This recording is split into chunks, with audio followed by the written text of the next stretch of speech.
Mastering phrasal verbs. Make out, made easy. Hello language learners, welcome back. Today, we're diving deep into the world of phrasal verbs, focusing on a common yet interesting verb. Make out.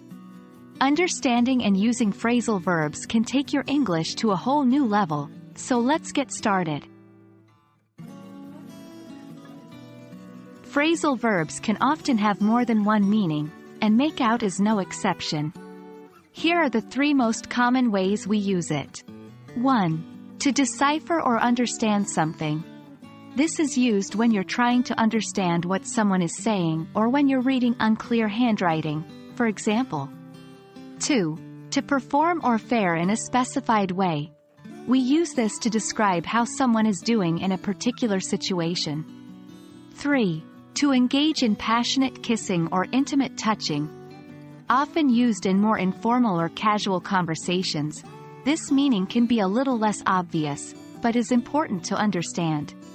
Remember, context is key when trying to figure out which meaning is being used. Let's see how these meanings play out in sentences. 1. Deciphering or understanding something.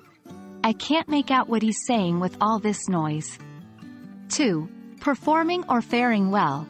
How did you make out at your job interview? 3. Engaging in passionate kissing or intimate touching. I saw them making out at the party. It's crucial to note how context changes the meaning of make out in each sentence. Now, let's get some practice in.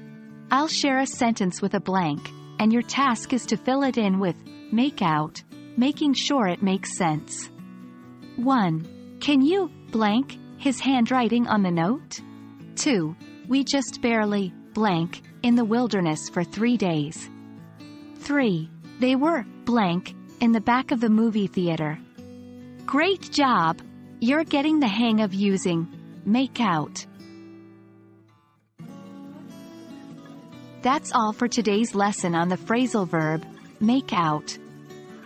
Keep practicing in different contexts, and soon enough, you'll be using it like a native speaker. Remember, learning English is a journey, not a race. Keep going and stay motivated. Thank you for joining us today, and we hope to see you in the next lesson.